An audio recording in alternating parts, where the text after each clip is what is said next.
हे झालं सगळं राजकारणाचं. एक राजकारणापलीकडचा एक प्रश्न आहे.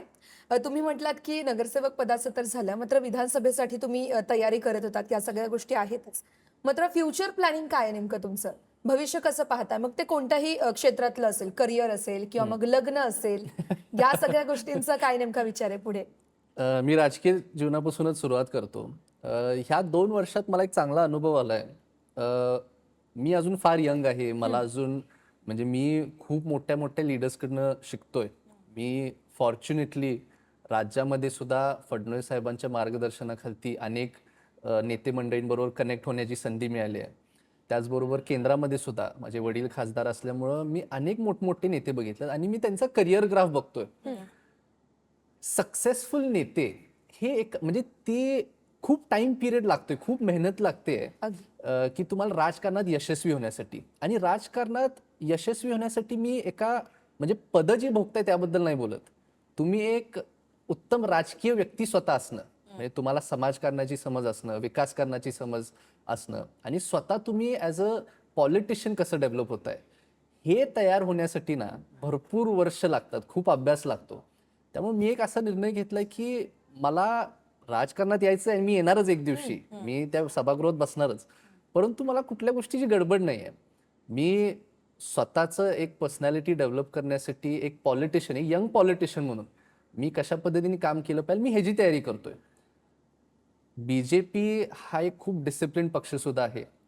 आज माझे वडील, माझे काका स्वतः खासदार आहेत, आमदार आहेत आणि मला स्वतः मी आज सुद्धा इंडिव्हिज्युअली काम करतोय. परंतु मी बघतोय की मी ह्या क्षेत्रात मागचे 2-3 वर्षच काम करत असल्यामुळं मी किती जरी मेहनत घेतली, तरी कुठेतरी एक असा संदेश जाऊ शकतो की बाबा खासदारांचा मुलगा आहे म्हणून त्याला ते मिळतंय.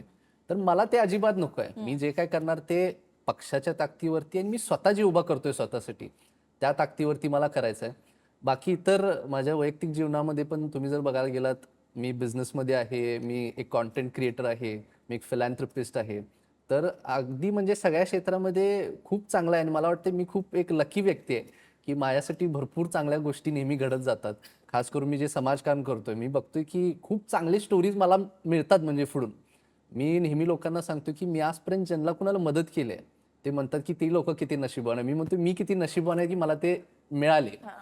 तर असं चालू आहे. लग्नाच्या बाबतीत आता तुम्ही विचारताय, मला माहिती आहे तुम्ही येणार आहे त्यामुळे मी आत्ताच त्याचं उत्तर देतो. मागच्या वर्षीचं रेझोल्युशन ते माझ्या घरानं जे होतं, परंतु निवडणुका वगैरे सगळ्या चालू होत्या त्यामुळे सगळे फार बिझी होते. मला काही त्याची गडबड नाही आहे. होतंय प्रोसेसमध्ये होईल ते तुम्हाला सांगेन मी जेव्हा होईल तेव्हा. बरं, मग कृष्णांची राधा नेमकी कशी हवी आहे तुम्हाला? त्या संदर्भात देखील काय नाही हो, मला खरंच म्हणजे ठरवलेली? तशी काही अपेक्षा नाही आहे.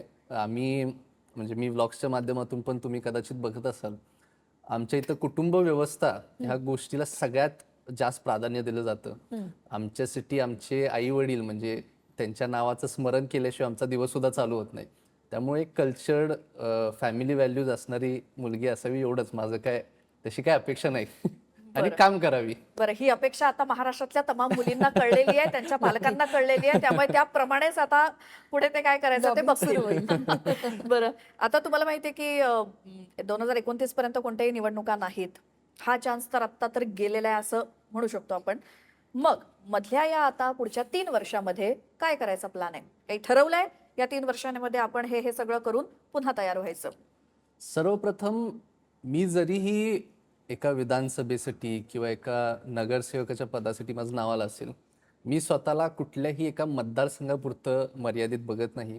मला कोल्हापूर जिल्ह्यासाठी काम करायचं आहे आणि महाराष्ट्र राज्यामध्ये माझं नेटवर्क वाढवायचं आहे. बरं. आज सुद्धा ऑब्व्हियसली म्हणजे मी अजून एक पॉलिटिकल फिगर नाही आहे, परंतु माझं नेटवर्क खूप चांगलं पुणे, मुंबई, नाशिक, नागपूर म्हणजे महाराष्ट्रामधल्या चांगल्या-चांगल्या मोठ्या शहरांमध्ये चांगली युवा पिढी मी जोडली आहे.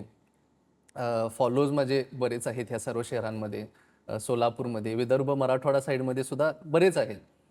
त्यामुळे प्लॅन आहे की पुढच्या 3 वर्षात खास करून कोल्हापूर जिल्ह्यामध्ये आमची धनंजय महाडिक युवा शक्ती म्हणजे खरं सांगायला गेलं तर जेव्हा साहेबांनी त्यांच्या राजकीय जीवनाची सुरुवात केली, तेव्हा ते स्वतःची ताकद मजबूत करण्यासाठी काम करत होते आणि तेव्हा युवा शक्तीची स्थापना झाली.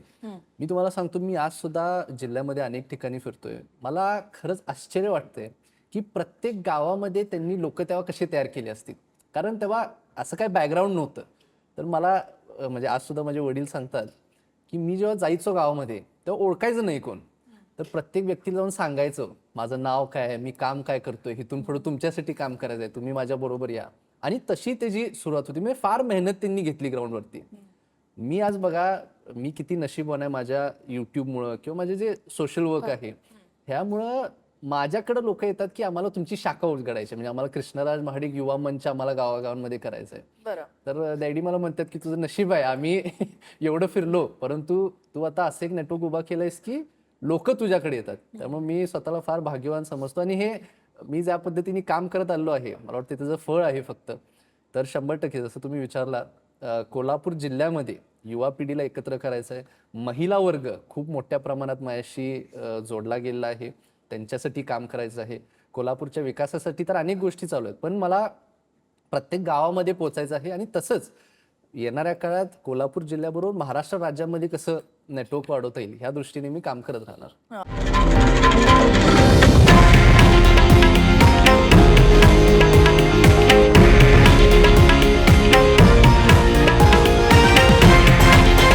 हे आहे देशातील नंबर 1 न्यूज नेटवर्क आणि आपण पाहत आहात TV9 मराठी, एकमेव.